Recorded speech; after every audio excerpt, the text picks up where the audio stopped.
నమస్తే, ఎలా ఉన్నారు? బాగున్నారా? నేను మీ పద్మజ.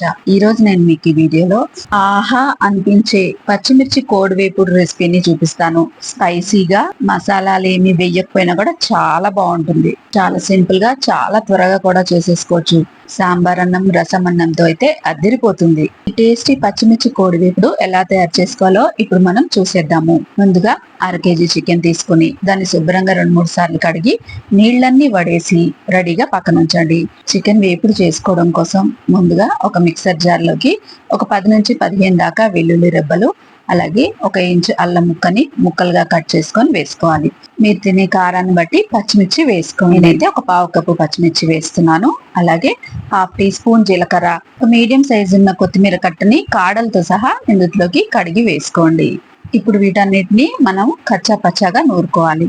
మీ దగ్గర కనుక రోల్ ఉంటే దాంట్లో దంచుకోండి, లేదంటే మిక్సర్ జార్ లోకి మెల్లమెల్లగా తిప్పుకుంటూ చూడండి, ఇక్కడ నేను చూపిస్తున్నట్టుగా ఇలా కచ్చా పచ్చగా నూరుకోవాలి. కోడి వేపుడు చేయడానికి కావలసిన మసాలా రెడీ అయిపోయింది. దీన్ని పక్కన ఉంచేసి స్టవ్ వెలిగించి ప్యాన్ పెట్టుకొని అందులోకి 3 టేబుల్ స్పూన్ల దాకా నూనెను వేసుకోండి. నూనె వేడవగానే ఒక పెద్ద సైజు ఉల్లిపాయని ఇలా సన్న ముక్కలుగా కట్ చేసుకొని వేసుకొని ఉల్లిపాయ గోల్డెన్ బ్రౌన్ కలర్ వచ్చేదాకా వేపుకోండి. స్టవ్ ని మీడియం ఫ్లేమ్ లో పెట్టుకొని మీరు దగ్గరే ఉండి వేపేసుకోండి. 5 నిమిషాల్లో ఉల్లిపాయ చక్కగా గోల్డెన్ బ్రౌన్ కలర్ లోకి మారిపోతుంది.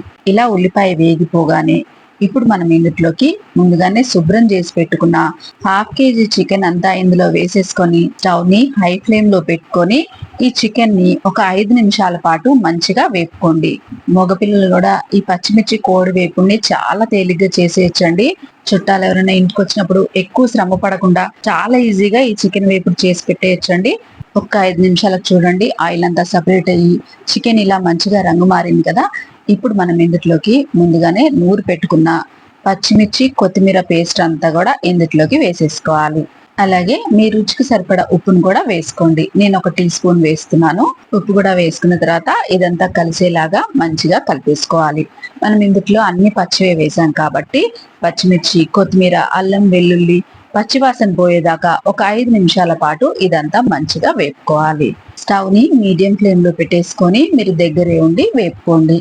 ఇది ఒక 5 నిమిషాలకి పచ్చివాసన పోయి ఇలా అంతా దగ్గర పడగానే ఇప్పుడు మనం ఇందులోకి ఒక టీ గ్లాసుడు నీళ్లను పోసుకుందాం. చికెన్ ఉడకడానికి మాత్రమే నీళ్లు పోయండి.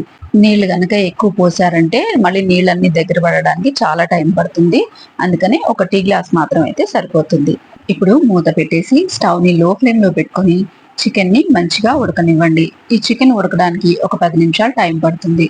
మధ్య మధ్యలో కలుపుకుంటూ చికెన్ ని మంచిగా ఉడకనివ్వండి. ఒక 10 నిమిషాల తర్వాత మూత తీసి చూస్తే చికెన్ లోని నీళ్ళన్నీ ఎగిరిపోయి ఇలా దగ్గర పడింది కదా. అలాగే ఇదంతా ఒకసారి కలుపుకొని చికెన్ ఉడికిందిలోదే ఒకసారి చెక్ చేసుకోండి. చూడండి, చికెన్ చక్కగా ఉడికిపోయింది. ఈ టైంలో మీరు ఉప్పు కారం చెక్ చేసుకోండి. మీకు గనక ఉప్పు కారం తగ్గిందనిపిస్తే మీ రుచికి సరిపడా అడ్జస్ట్ చేసుకోండి. నాకైతే ఉప్పు కారం అన్ని కరెక్ట్ గా సరిపోయాయి. ఒక 5 నిమిషాలు చికెన్ ని వేపుకోవాలి. వేపుకునే ముందు ఒక గుప్పెడు జీడిపప్పుల్ని ఇందులో వేసుకోండి. జీడిపప్పులు పూర్తిగా ఆప్షనల్ అండి, వేస్తే బాగుంటుంది. జీడిపప్పులు కూడా వేసుకున్న తర్వాత ఇదంతా మంచిగా వేపండి. ఎంతో సింపుల్ గా చేసుకునే ఈ పచ్చిమిర్చి కోడివేపు రుచి అయితే ఆహా చాలా బాగుందండి. మా ఇంట్లో వాళ్ళందరికీ చాలా బాగా నచ్చింది. ఈ వీకెండ్ కి ఈ పచ్చిమిర్చి కోడివేపుని మీరు కూడా ఒకసారి ట్రై చేయండి. చూడండి, 5 నిమిషాలకి చికెన్ అంతా కూడా మంచిగా వేగిపోయింది.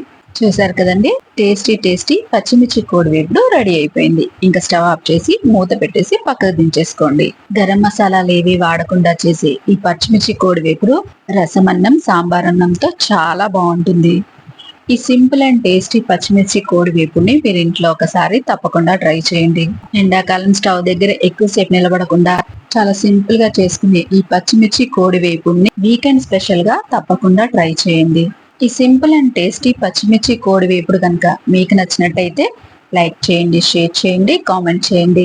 ఇలాంటి మరిన్ని సింపుల్ అండ్ టేస్టీ రెసిపీస్ కోసం నా ఛానల్ ని సబ్స్క్రైబ్ చేసుకోండి. మరో మంచి రెసిపీతో మళ్ళీ కలుసుకుందాం. అంతవరకు సెలవు. నమస్తే.